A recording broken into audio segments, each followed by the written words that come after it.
Hello student, I am doctor Anu Banshiwal और आज के ऑनलाइन लेक्चर का हमारा टॉपिक है सिंगुलर सॉल्यूशन। और ये जो टॉपिक है ऑनलाइन जो लेक्चर अर्लियर हम देख चुके हैं उसी का एक कंटिन्यू टॉपिक है। इससे जो अर्लियर ऑनलाइन लेक्चर है उसके अंदर हमने differential equation of first order but not first degree, जिसमें मतलब इक्वेशन डिफरेंशियल इक्वेशन की ऑर्डर तो हमारे पास में 1 है लेकिन उसकी घात जो है वो 1 से ज़्यादा हो सकती है। ऐसी डिफरेंशियल इक्वेशंस को सॉल्व करना सीखा और उसी का एक टॉपिक है हमारे पास में सिंगुलर सॉल्यूशन। तो जब हमने वो टॉपिक डिस्कस किया था तब हमने डिफरेंट काइंड ऑफ सॉल्यूशंस के बारे में भी डिस्कस किया था कि किसी भी डिफरेंशियल इक्वेशन के हमारे पास में 2 तरीके के सॉल्यूशन होता है। एक वो सॉल्यूशन जिनके अंदर हमारे पास में आर्बिट्री कांस्टेंट है वो आते हैं, और कुछ ऐसे सॉल्यूशंस भी होते हैं जिनमें आर्बिट्री कांस्टेंट नहीं आते हैं। तो जिन सॉल्यूशंस में आर्बिट्री कांस्टेंट आते हैं उन्हें हम व्यापक हल या जनरल सॉल्यूशंस भी कहते हैं, और जिन सॉल्यूशंस के अंदर हमारे पास में आर्बिट्री कांस्टेंट नहीं आते हैं वो सॉल्यूशन हमारे पास में सिंगुलर सॉल्यूशन कहलाते हैं एक तरीके से। अब हम यहाँ पर सिंगुलर सॉल्यूशन की डेफिनेशन देखते हैं कि एक्चुअल में सिंगुलर सॉल्यूशन की डेफिनेशन हमारे पास में क्या होती है। तो डिफरेंशियल इक्वेशन के जनरल सॉल्यूशन द्वारा प्रदर्शित फैमिली ऑफ कर्व का एनवेलप ही विचित्र हल होता है। यानी कि अगर हमें थ्योरेटिकली बताना है कि सिंगुलर सॉल्यूशन क्या होता है, तो जो भी हमारे पास में डिफरेंशियल इक्वेशन होती है उसका हम जनरल सॉल्यूशन निकालते हैं। उसमें हमारे पास में सी जो है उसके अलग अलग मान रखकर हम क्या करते हैं, फैमिली ऑफ कर्व प्राप्त करते हैं, और फैमिली ऑफ कर्व का जो एनवेलप होता है वही हमारा विचित्र हल कहलाता है। अब यहाँ जो वर्ड एनवेलप है वह भी हमारे लिए अननोन है।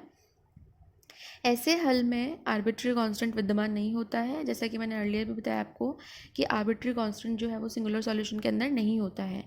और जनरली यह जनरल सॉल्यूशन का कोई स्पेशल केस भी नहीं होता कि आपने जनरल सॉल्यूशन के अंदर किसी कांस्टेंट की वैल्यू पुट कर दी तो हमें सिंगुलर सॉल्यूशन मिल जाएगा, ऐसा नहीं होता। सिंगुलर सॉल्यूशन एक ऐसा सॉल्यूशन होता है जो जनरल सॉल्यूशन से प्राप्त नहीं किया जाता, तो इसके अंदर कोई भी आर्बिट्री कांस्टेंट नहीं आता। और जैसे कि डेफिनेशन में कहा गया है कि ये जो हमारी फैमिली ऑफ कर्व होती है, कोई भी डिफरेंशियल इक्वेशन उसका जो जनरल सॉल्यूशन होता है उसकी जो फैमिली ऑफ कर्व हमें प्राप्त होती है उस फैमिली ऑफ कर्व का एनवेलप होता है।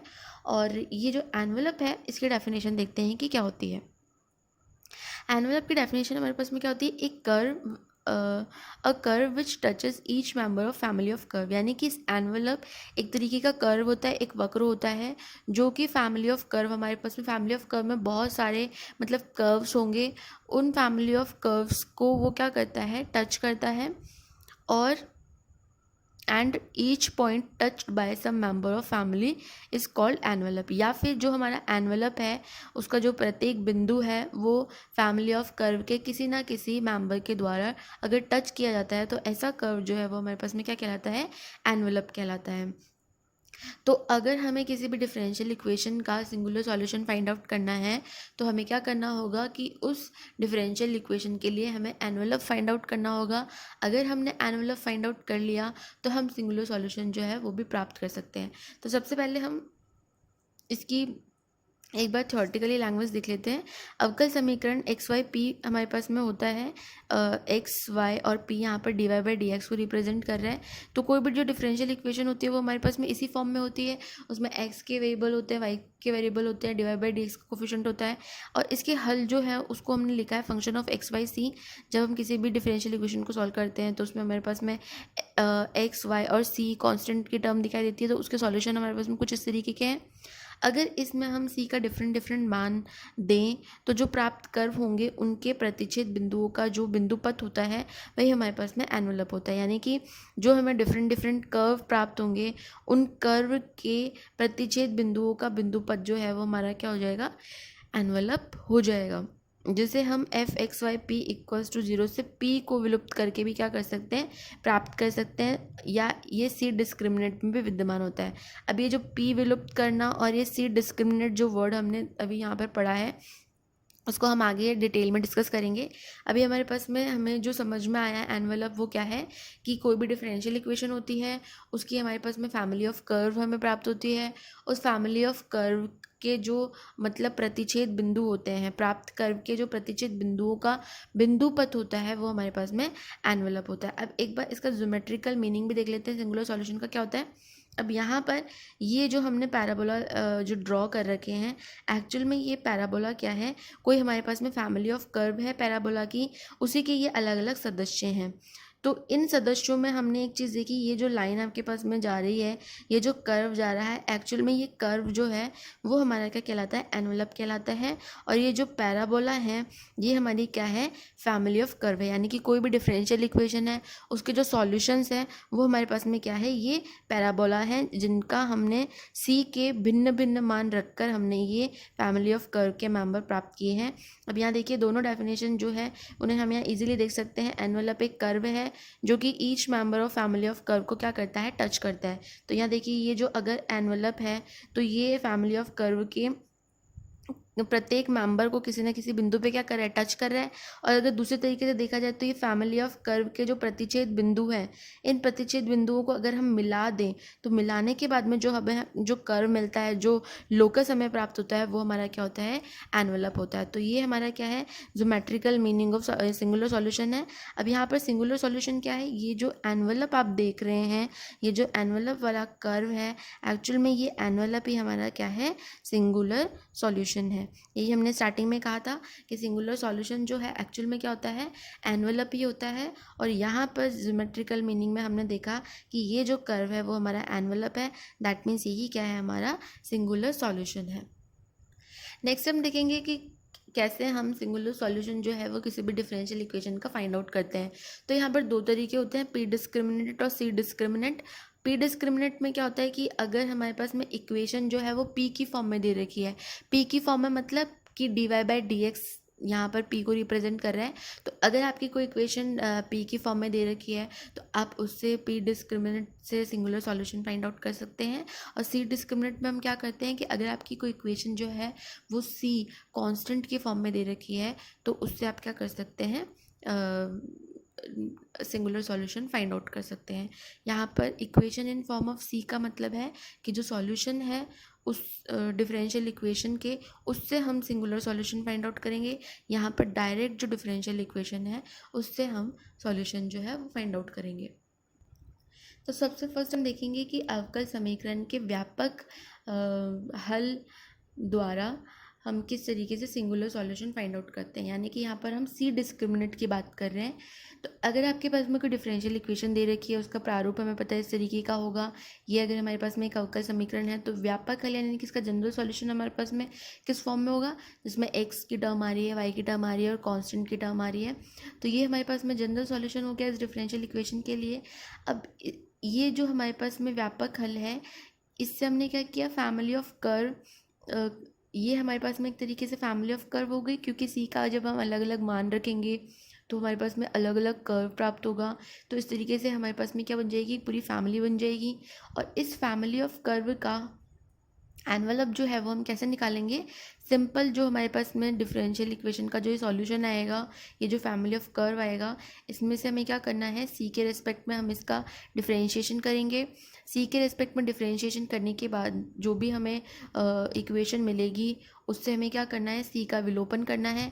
और सी का विलोपन करने पर जो प्राप्त बिंदुपथ होगा वही हमारे पास में क्या करेगा, एनवलप को कंटेन करेगा। और ये जो प्रोसीजर हमने अपनाया है, जिनमें हमने जनरल सॉल्यूशन निकाला और फिर उसके बाद में जो ये फैमिली ऑफ कर्व है उसका हमने सी के रेस्पेक्ट में डिफरेंशिएशन किया। तो ये जो सी के रेस्पेक्ट में डिफरेंशिएशन करके जो हम एनवलप बनाने की कोशिश कर रहे हैं, तो ये सी डिस्क्रिमिनेंट कहलाता है। इसमें हमें सिर्फ इतना ध्यान रखना है कि ये जो हमने सी का विलोपन करके जो भी हम बिंदु पद प्राप्त करेंगे, जो भी लोकस हम प्राप्त करेंगे, उसकी हमें पुष्टि कर लेनी है कि क्या वह हमारी अवकल समीकरण को संतुष्ट कर रहा है या नहीं कर रहा है।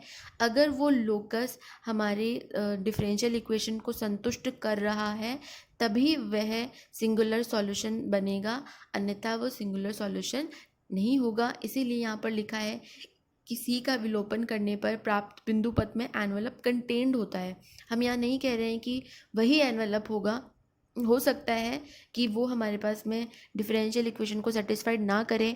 अगर वो डिफरेंशियल इक्वेशन को सेटिस्फाइड नहीं करेगा तो वो हमारा सिंगुलर सॉल्यूशन नहीं बनेगा। तो ये चीज़ हमेशा ध्यान रखनी है कि इस तरीके से जो प्राप्त हमारे पास में जो समीकरण होगी, जो लोकस होगा, उस लोकस को हमें चेक करना है कि क्या वो हमारी जो गिवन डिफरेंशियल इक्वेशन है उसको सेटिस्फाइड कर रहा है या नहीं कर रहा है। अब दूसरा तरीका हमारे पास में क्या है, सीधे अवकल समीकरण द्वारा हम कैसे सिंगुलर सॉल्यूशन फाइंड आउट करते हैं। इसे हम पी डिस्क्रिमिनेंट भी बोलते हैं। यहाँ पर हमारे पास में अवकल समीकरण कुछ इस फॉर्म में होगी, जिसमें एक्स की टर्म होगी, वाई की टर्म होगी, डिवाइड बाई डी एक्स की टर्म होगी, या फिर इसे हम phi F function of X Y P equals to 0 भी लिख सकते हैं। सिंपल, जैसे सी डिस्क्रिमिनेंट के अंदर हमने सी के रिस्पेक्ट में डिफरेंशिएशन किया, वैसे ही यहाँ पर हम पी की जो भी हमारी इक्वेशन होगी पी फॉर्म में, डिफरेंशियल इक्वेशन जो हमारी पी फॉर्म में है उसको हम क्या करेंगे, पी के रिस्पेक्ट में डिफरेंशिएशन कर देंगे। और डिफरेंशिएशन करने के बाद में जो भी हमारे पास में टर्म आएगी उसमें से हम क्या करेंगे, पी का विलोपन करके हमें एक बिंदु पद प्राप्त होगा। उस बिंदु पद के अंदर हमारा एनवेलप हो सकता है, और इसे हम क्या कहते हैं, ये जो प्रोसेस हमने अपनाया है ये पी डिस्क्रिमिनेंट है। यहाँ पर हमने पी के रिस्पेक्ट में डिफरेंशिएशन किया है। अब यहाँ पर भी सेम थिंग है कि जो भी पी डिस्क्रिमिनेंट से जो हमें लोकस प्राप्त हुआ, जो बिंदु पद प्राप्त हुआ, अगर वो हमारी डिफरेंशियल इक्वेशन को सेटिस्फाइड करता है तभी वो हमारा क्या बनेगा, सिंगुलर सॉल्यूशन बनेगा। ये चीज़ हमें ध्यान रखनी है।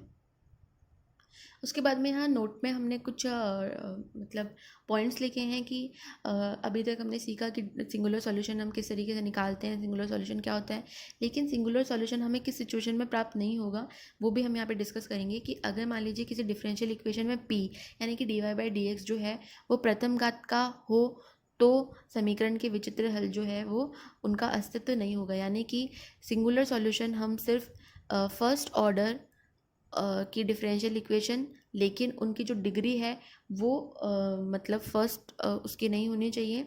अगर हमारे पास में प्रथम घात की डिफरेंशियल इक्वेशन है तो हम उसकी सिंगुलर सॉल्यूशन जो है वो फाइंड आउट नहीं कर सकते हैं। यानी कि सिंगुलर सॉल्यूशन उन्हीं डिफरेंशियल इक्वेशंस का निकलेगा जिनकी घात जो है वो एक से ज़्यादा हो।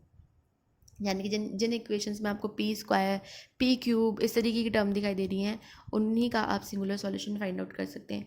दूसरा, यदि अवकल समीकरण के कई फैक्टर्स में अगर हम उसको ब्रेक कर दें और अगर प्रत्येक में सिर्फ पी की लीनियर टर्म ही आ रही है तो भी हम अवकल समीकरण का विचित्र हल प्राप्त नहीं कर सकते। मान लीजिए अगर आपकी कोई डिफरेंशियल इक्वेशन है और उसको हमने ब्रेक करके 1 माइनस पी 1 प्लस पी इस टाइप की फॉर्म में ब्रेक कर दिया, तो यहाँ पर हमें क्या मिल रहे हैं, पी के लीनियर फैक्टर यानी कि एक घात वाले ही गुणनखंड हमें प्राप्त हो रहे हैं। तो ऐसे सिचुएशन में भी हम पी का विचित्र हल जो है वो प्राप्त नहीं कर सकते हैं। तो दोनों चीज़ें हमें ध्यान में रखनी है कि सिंगुलर सॉल्यूशन उन्हीं डिफरेंशियल इक्वेशंस का निकलता है जिनकी घात जो है वो एक से ज़्यादा हो। दूसरा, अगर हम उसको पी के फैक्टर्स में ब्रेक कर रहे हैं और सारे फैक्टर्स जो हैं अगर एक घात के आ रहे हैं, लीनियर आ रहे हैं, तो हम उसका विचित्र हल जो है वो प्राप्त नहीं कर सकते।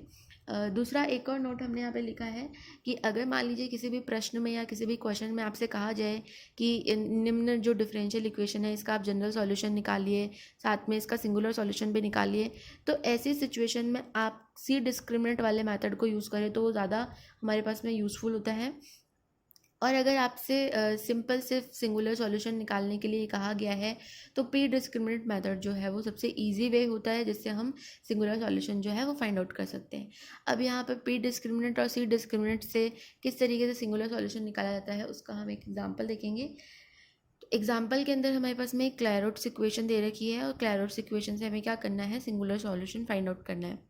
तो क्लैरोट इक्वेशन का हमें पता है कि जनरल सॉल्यूशन क्या होता है, सिंपल जहाँ पी दिखाई दे रहा है वहाँ पर हमें क्या पुट करना है, अगर हम सी पुट कर दें तो ये हमारे पास में क्या हो जाएगा, इसका जनरल सॉल्यूशन हो जाएगा।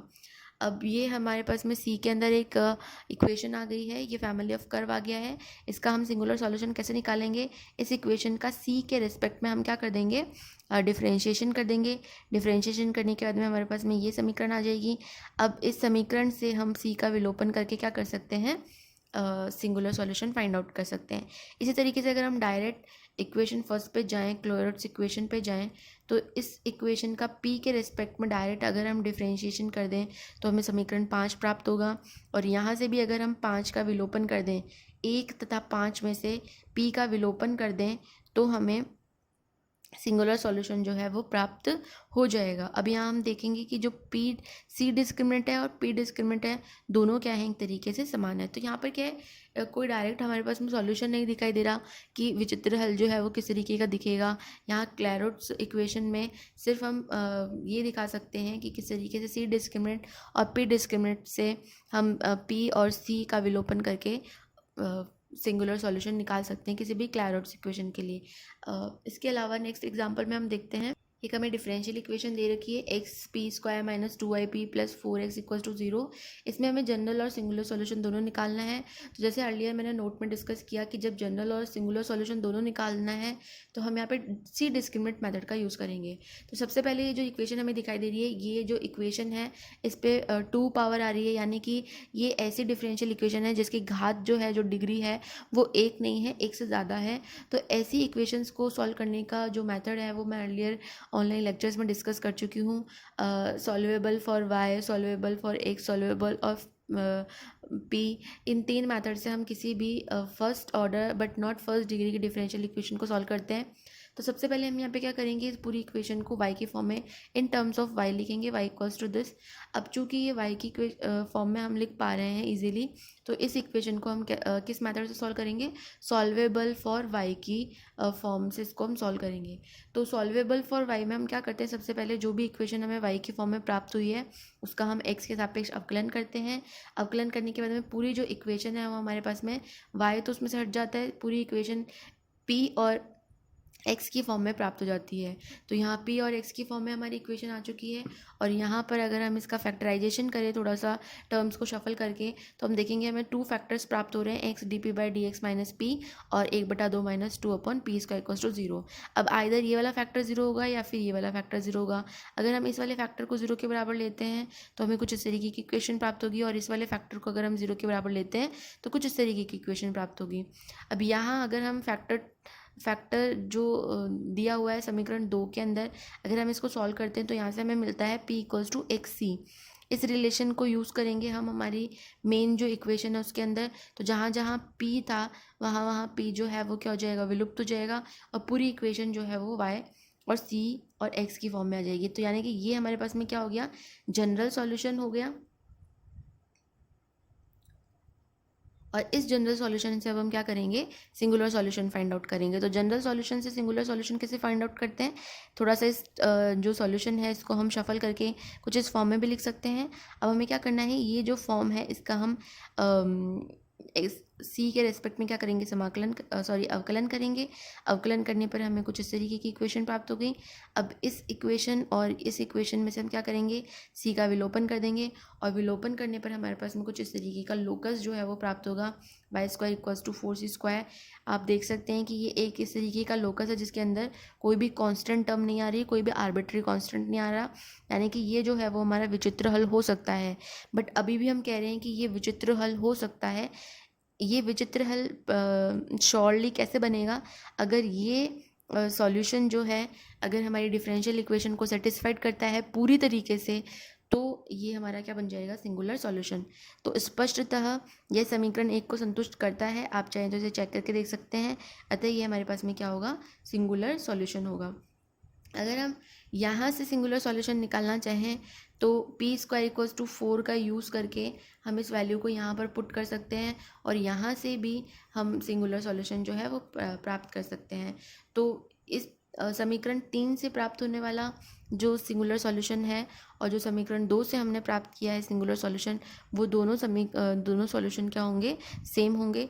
तो जैसा कि हम देख सकते हैं कि किस तरीके से हमने एक डिफरेंशियल इक्वेशन का जनरल सॉल्यूशन और जनरल सॉल्यूशन से हमने उसका सिंगुलर सॉल्यूशन प्राप्त किया है। यहाँ आप देख सकते हैं कि जनरल सॉल्यूशन में पर्टिकुलर हमने सी का मान रखकर सिंगुलर सॉल्यूशन की वैल्यू फाइंड आउट नहीं करी है।